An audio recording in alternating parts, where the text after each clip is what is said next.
Hey y'all, Beletsky here, and right now I have something to admit. I suck at traditional fighting games. I understand them on a conceptual level, probably better than most, actually. I understand frame data, neutral versus advantage, okizeme, options and spacing, whiffs and punishes, mind games and conditioning. I enjoy watching tournament matches sometimes, but I just can't play them. I've tried twice in my life to really give it my all. I bought a fight stick to practice, I executed the quarter circles, but the combination of necessary reaction time, registering what's happening on screen, feeling mechanics out, and the intense panic as it all plays out in a flash always stopped me. Oh, also I used to get salty as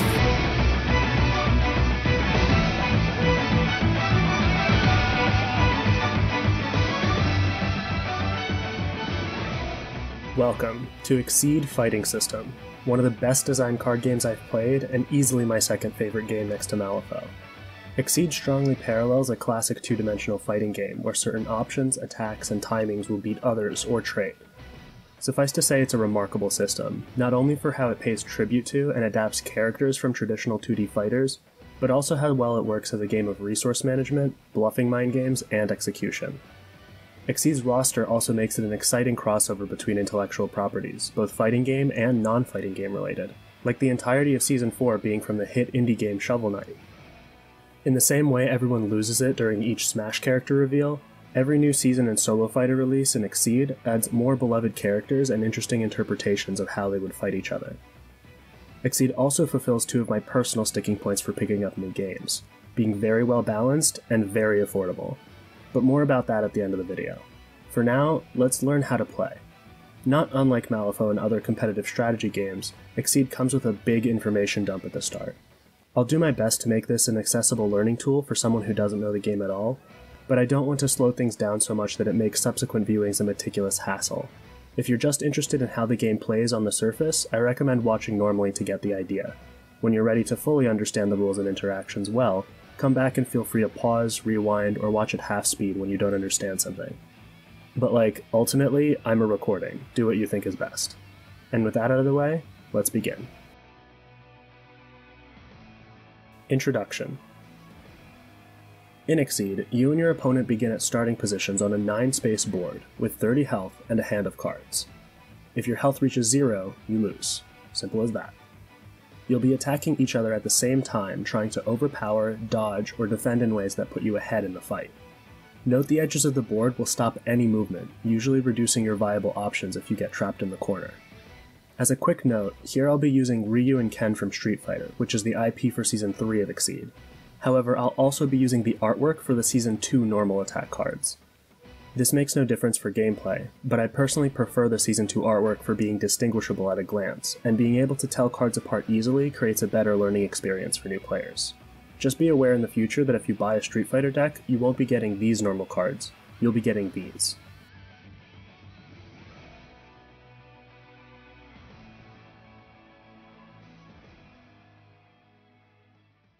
Strikes.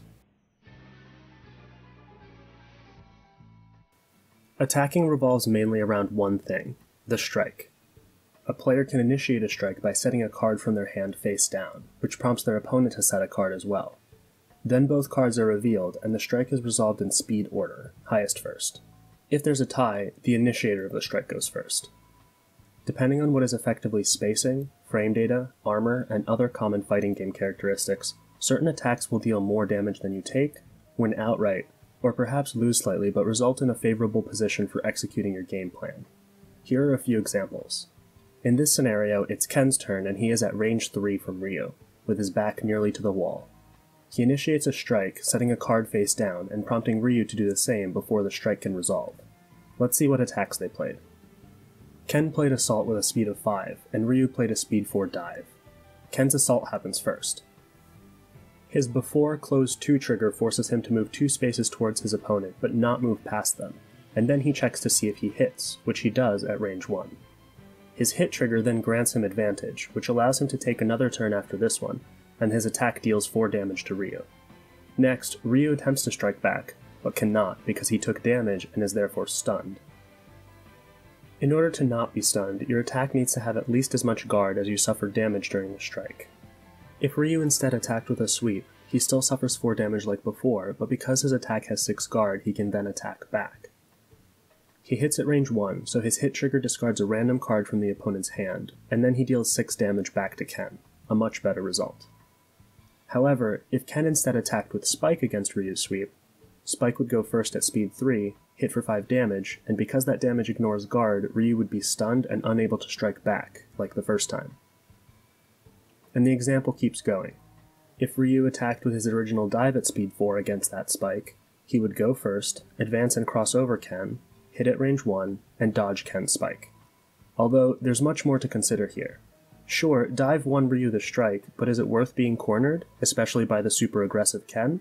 That's up to the player to decide. Let's do one more. Perhaps Ryu only has 2 cards in his hand and isn't confident about making it out of the corner alive.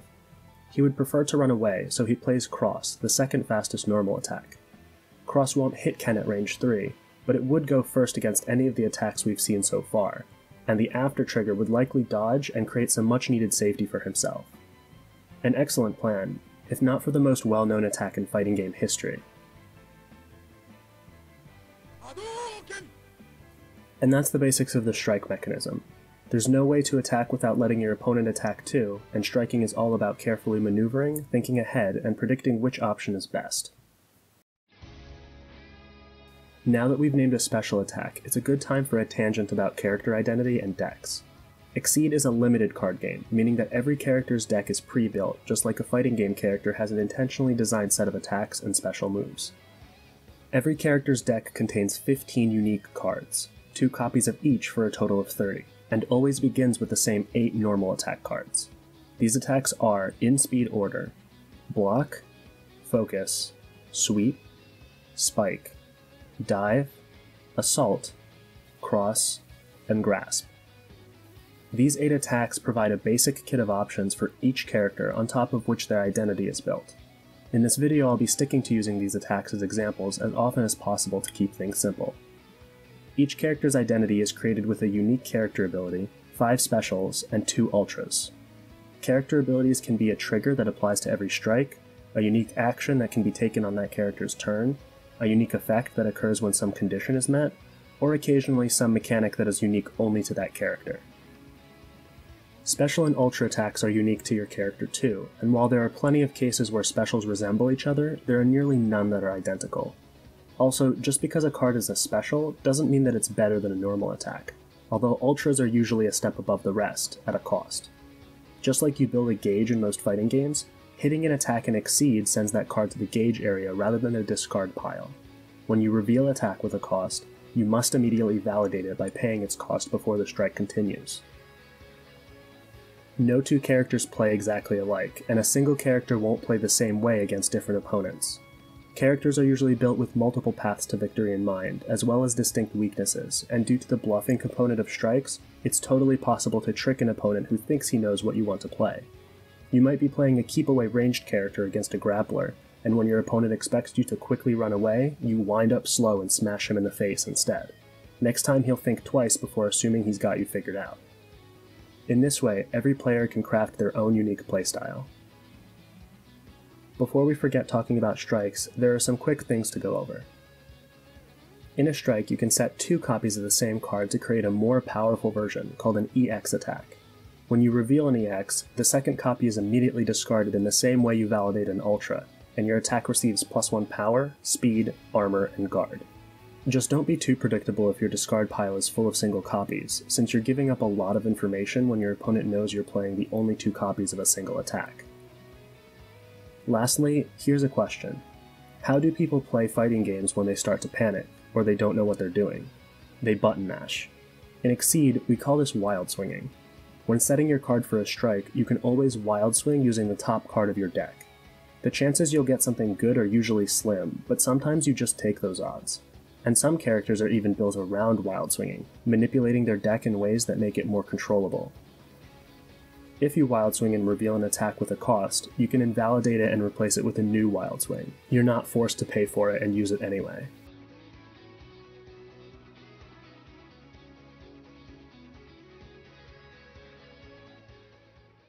Actions. Before we get into all the other actions, let's learn about Force. Force is Exceed's other resource next to Gauge, and is represented by this squiggly symbol you see here.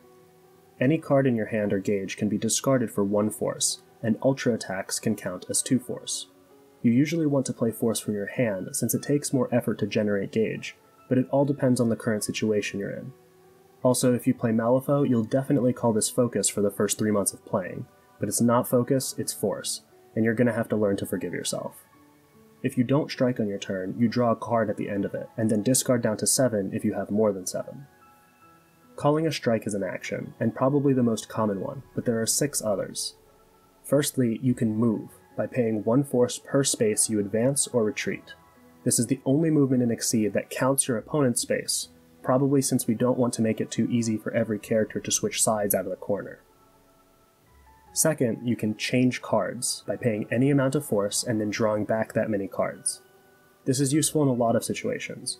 Maybe your cards aren't good for the current range. Maybe you're willing to spend Gauge to get a quick hand refill in a pinch.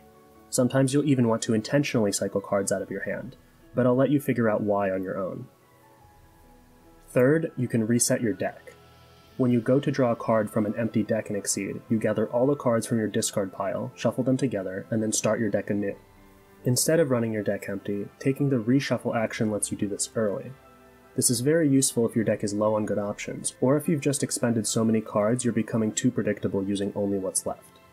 However, if you empty your already reshuffled deck and cannot draw when something tells you to, you instantly lose the game. Our fourth action is the namesake of the game, Exceed. On each character card there's a Gauge cost to flip over, most commonly described to beginners as going Super Saiyan for the rest of the fight. For some that's exactly what Exceeding is, a significant improvement to their character ability, but others change their playstyle so much they almost become a whole new fighter. There's a whole spectrum of abilities and effects and every character is different, so I can't go over them all now. Fifth, Prepare allows you to just draw a card. At first this may not seem like much, but note that every other action costs some sort of resource, and prepping doesn't. If you have nothing better to do, or you're running low on cards, you prep. Finally, let's go over the second most important aspect of Exceed next to strikes, the boost action. Boosting typically represents dashing across the stage, powering up your next attack, or inflicting a non-attacking effect on your opponent.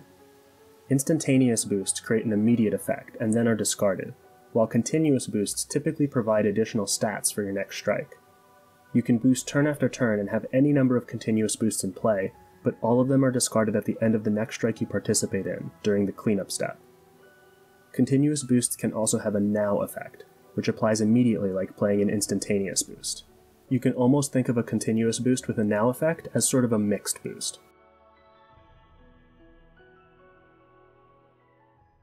Exceed is a fighting game, the learning curve and helping your friends get better. Now, it's important to remember that Exceed is in fact a fighting game, and fighting games as a genre come with their own unique set of challenges when compared with strategy games.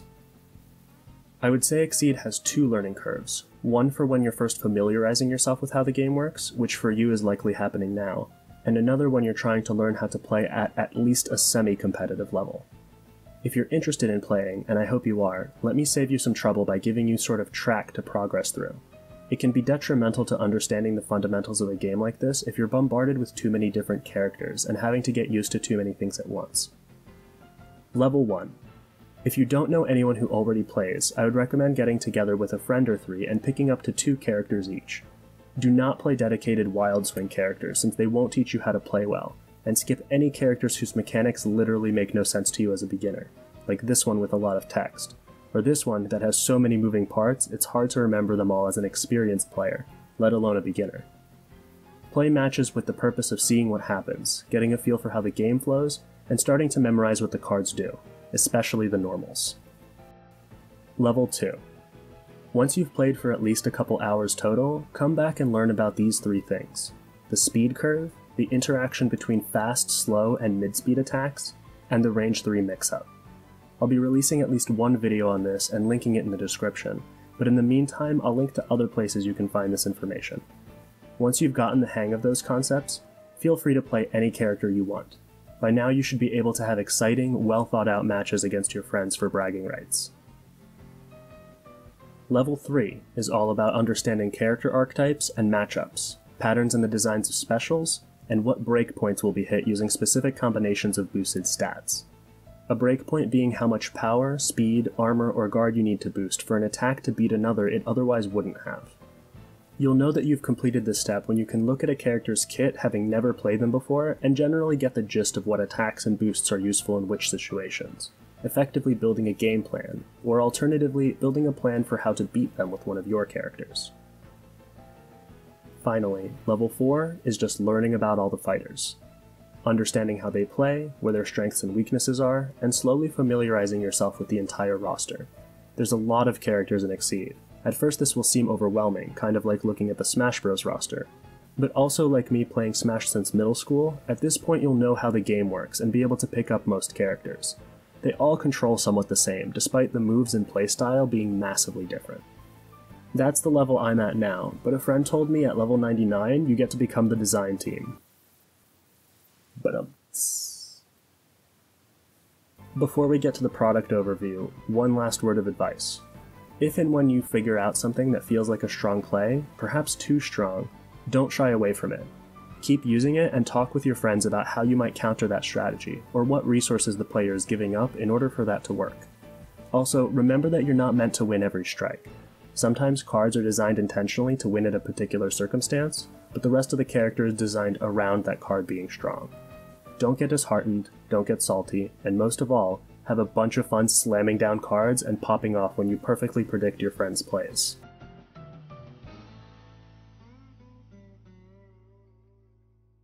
Where to buy and play, and season differences. Like I said earlier, Exceed is one of the most affordable games out there for its level of breadth and quality, and you can even start playing for free. If you follow the link in the description to Level 99 Games' website, you can find a free print-and-play demo kit with PDFs of a rulebook as well as Ryu's and Ken's decks. Best of all though, if you have Tabletop Simulator on Steam, you can subscribe to XFS Balanced Breakfast in the workshop.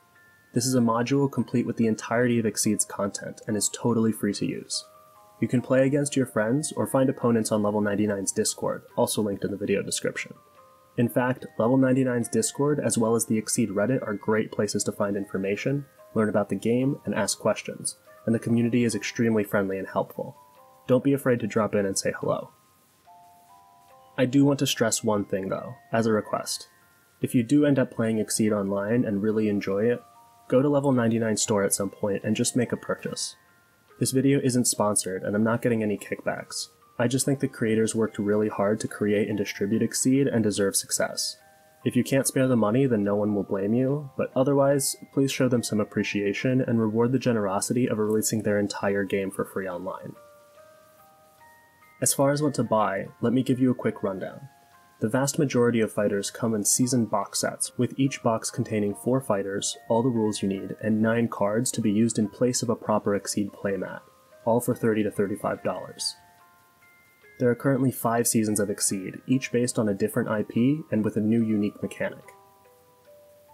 Seasons 1 and 2 are Level 99's independent IPs called Red Horizon and Seventh Cross, and are unfortunately no longer in print. Season 1 is known to be janky and not beginner friendly, so I would say skip that entirely until you get to know the game well and want to try some of the original characters for fun. Season 2 is slightly complex, but not unmanageable. The unique mechanic of this season is transformations. Cards which don't have a boost, but go into the transformation area rather than the gauge when you hit with them, providing a permanent benefit. Season 3 is Street Fighter, containing 3 box sets and largely being considered the easiest season to start with. The unique mechanic for Street Fighter is critical, where some specials have a built-in benefit if you spend 1 gauge when setting your strike. You can even critical an attack that doesn't have a critical effect, allowing for some crazy bluffs.